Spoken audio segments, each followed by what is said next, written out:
Hello, welcome to Sounds from the Ziggurat podcast, episode 6, your fortnightly dose of tunes and nostalgia from the Brighton music scene of the 2000s. I have no intention of starting the show with a confused rant like I did last week. That's not to say I won't air my opinions on the podcast in the future, but for anything specific going forward, I'll probably confine them to a YouTube video on the channel. Probably. This week's episode of Sounds from the Ziggurat podcast will feature some more great tracks from lost local bands, a track from a current Brighton singer-songwriter, and also some of my thoughts on the Brightona Bike Festival that happened on the 13th of October. Unfortunately, there is some sad news I must cover before moving on to our first track. Sticky Mike's Frog Bar, purveyor of live music in the city, will be shutting its doors on the 31st of December 2018. Its closure, as with many venues we have lost over the years, does not come as a surprise. But then that gives us all the more reason to get something done about it now, to prevent it happening to any more. The Music Venue Trust shared a post regarding the closure and how attitudes towards grassroots music venues have to change to have any hope of continual service. Alarmingly, they cite figures comparing the investment needed to what the Royal Opera House receives in grants every year. They say Sticky Mike's Frog Bar could have been saved for the price of just 2 days. 2 days worth of the grant given to the Royal Opera House every year. Think about that, 2 days. The average level of subsidiary these venues get in Europe is 35% of gross turnover. The average level of subsidiary UK venues get is 0%, nothing. Last year, these venues faced an average business rates increase of 38%. Personally, I don't have a clue what any of that means, but I know it's bad. I've enjoyed many nights down at Sticky Mike's. Playing with Gaz Marlowe from In Me on his solo material at Gold 1am in the morning for an Oxjam show was one of the highlights. Another highlight was a show played by one of my previous bands, Fair Weather Heroes, where we kept getting electrocuted whilst singing into the microphones. Sticky Mike's also laid out a great and diverse selection of club nights, and even on a quieter evening it still retained an atmosphere and general good vibe amongst the clubbers. The Music Venue Trust's Facebook post ends by saying, "To all the team at Sticky Mike's, past and present, thank you. You created an incredible space that meant something positive to so many people. We're sorry that in the end you couldn't fight on and we couldn't help you. Only the government, the music industry and the cultural sector can do that. It's time for everyone to listen and act." Check out the Music Venue Trust on Facebook and also at musicvenuetrust.com. This week's first track is a heavy one from Here There Be Monsters. I chose to open the show with them because it was a post by them that led me to the sad news about Sticky Mike's. Apparently this is where the band played their last show before going on hiatus, only to reform once more for a Mammoth Fest show at the Prince Albert in 2016. Their final gig is available as a download on their Bandcamp, alongside other releases such as Inherent. The band were born from two other behemoths of the metal scene in the 2000s. Naked Ape and Risen were both notable acts that I'll hopefully feature on a future instalment of the podcast. One of my regrets during this period was not going to see Here There Be Monsters enough. I can't quite attribute or remember a reason for this. Maybe they're one of those bands that have gigs whenever I already have something in the diary. I have this relationship with Enos too. Either that, or I was still bitter following the decline of my previous band, and perhaps entered a self-imposed ban on watching others enjoy themselves and kick ass on stage for a bit, whilst I rediscovered my acoustic guitar and the whiny self-indulgence that goes with it. The song Trojans from the EP Inherent, recorded at Ironwork Studios, was featured on the Best Unsigned UK Metal CD, given away with Metal Hammer magazine, and the band toured with Southampton thrash metalers Terrathon to support the EP through April 2010. In 2011, the band shared a stage with a number of touring artists, including Black Breath, The Maya, Animals as Leaders and Exit 10. Exit 10 are another band I want to dig up for the podcast. I have a vague memory of watching them play on a flatbed truck at local green space and after Gloucester hijink facilitator The Level, but this could be incorrect. You can find the Facebook page for Here There Be Monsters at HTBMUK, and of course heretherebemonsters.bandcamp.com for the tunes. Prepare your ear holes, this is Canine vs Feline.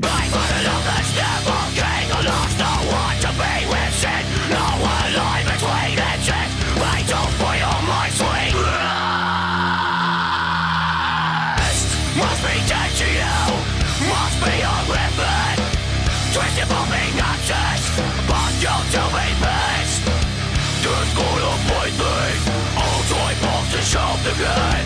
I must not mean as much as I hoped. You think you got it all, you think you can throw it all away. You think you're safe and secure, well you're wrong.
The second track we are going to hear is a first. Well, a first in fact is the second time that we've heard Cockwomble on the podcast. My buddies Adam Pyman had been rehearsing for one of our epic birthday cover band shows under the moniker Elvis Pyman and the Rocker Who Lads, and thankfully finished just in time to get down to the pipeline to see Cockwomble and some of the excellent support act they had called Goals.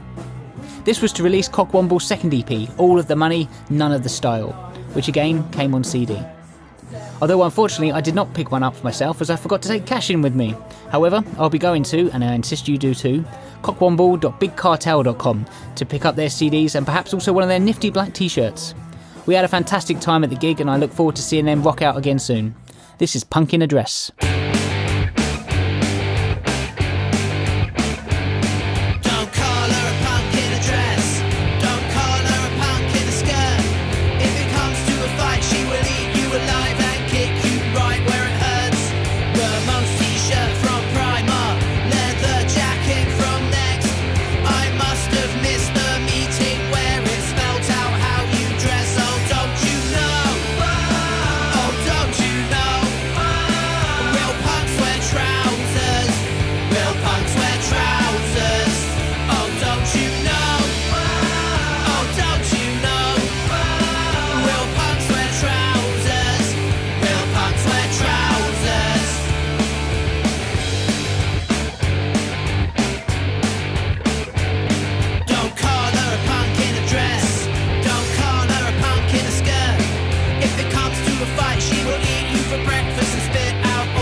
I'm writing this section the day after the Brightona Bike Festival down on Brighton seafront.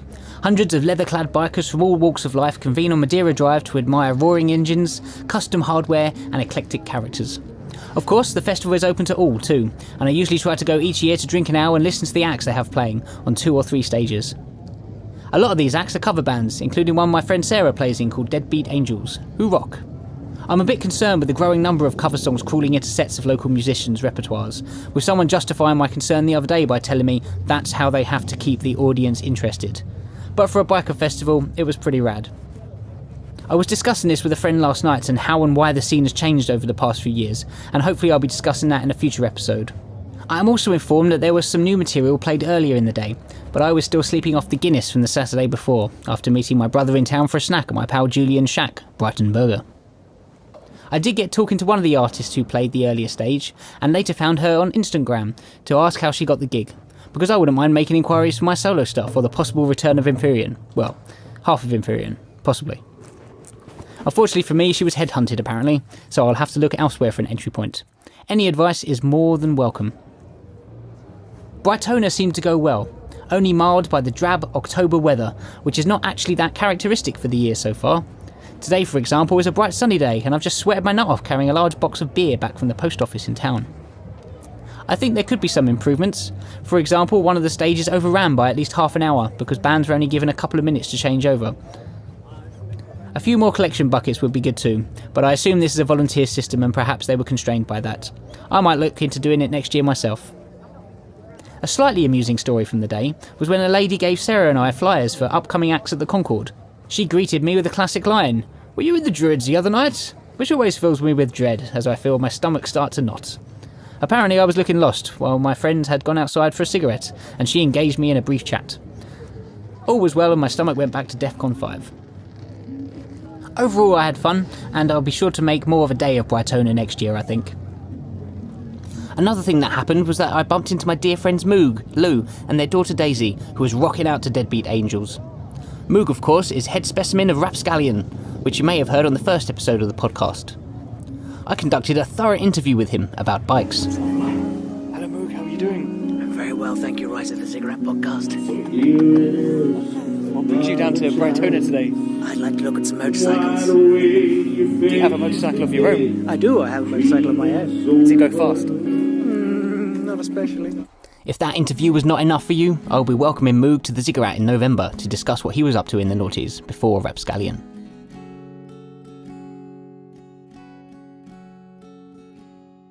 We are having 2 newer tracks on the podcast today.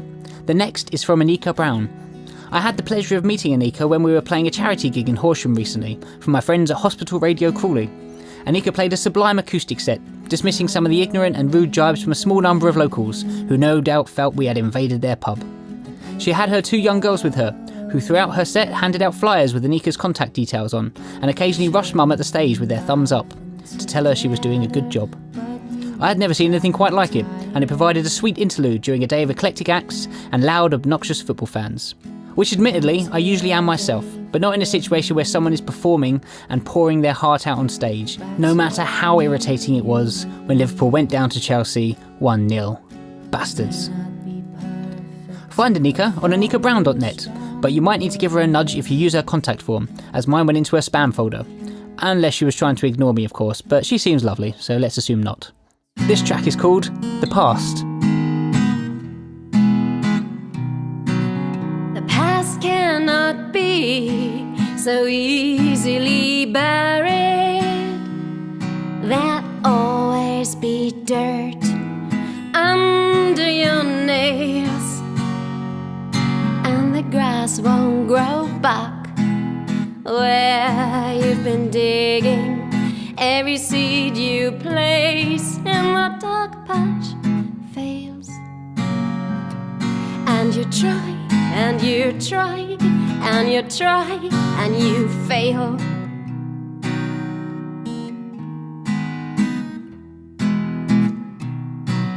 The past cannot be shoved into the closet.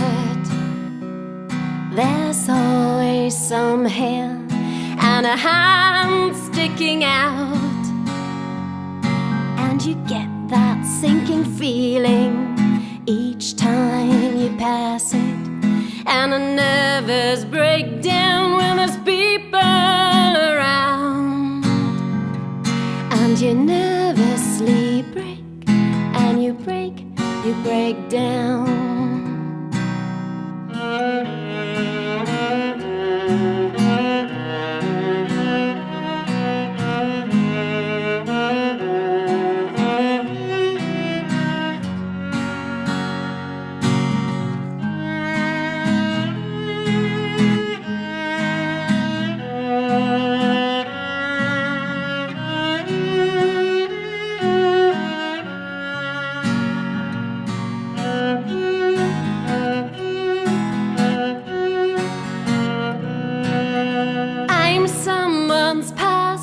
And I live in the attic.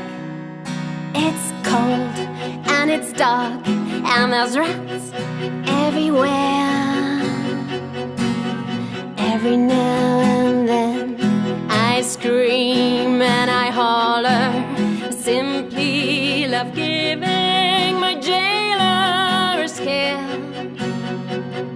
You can turn up the music, but I am still there. You can turn up the music, but I am still there.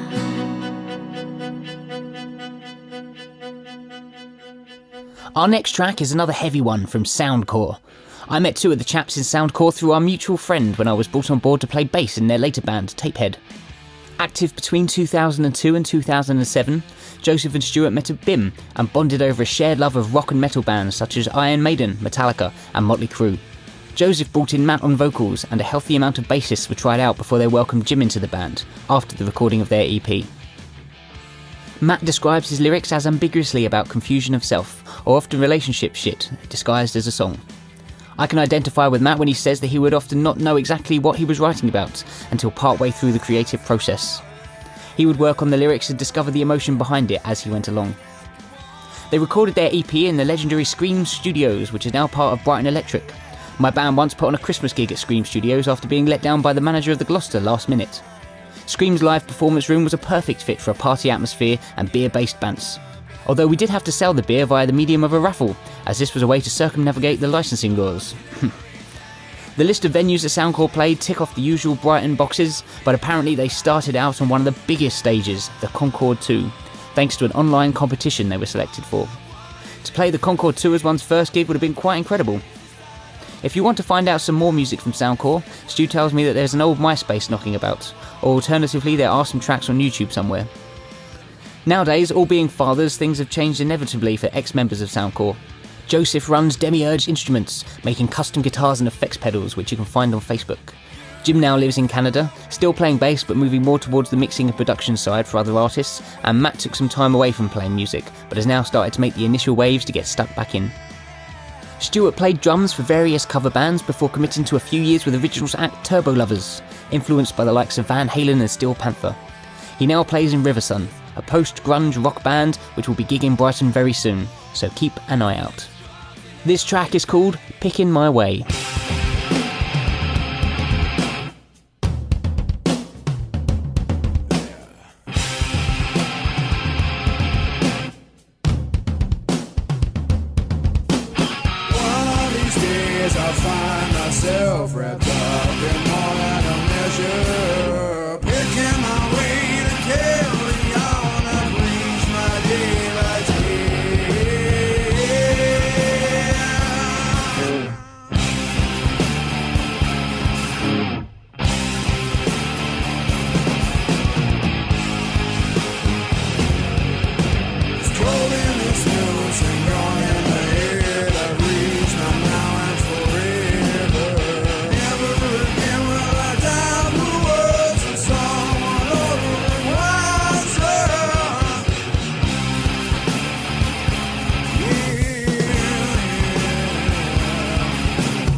In my skin, I'm thorn, it blooms. I am more than contented. Lasting so long without a breath, that style, that's my feel.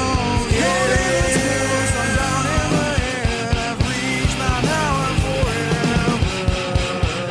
Never again will I down the words of someone. Oh no.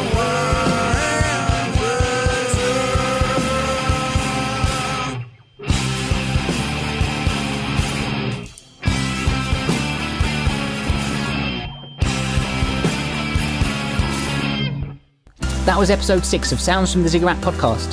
Please get in touch via my Twitter, @_Ziggurat, or pop over to the Facebook page and send me a message.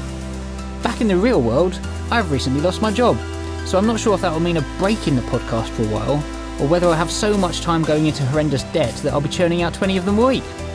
Before I have to desperately trade my gear into cash converters, of course. We'll see. Thanks for listening.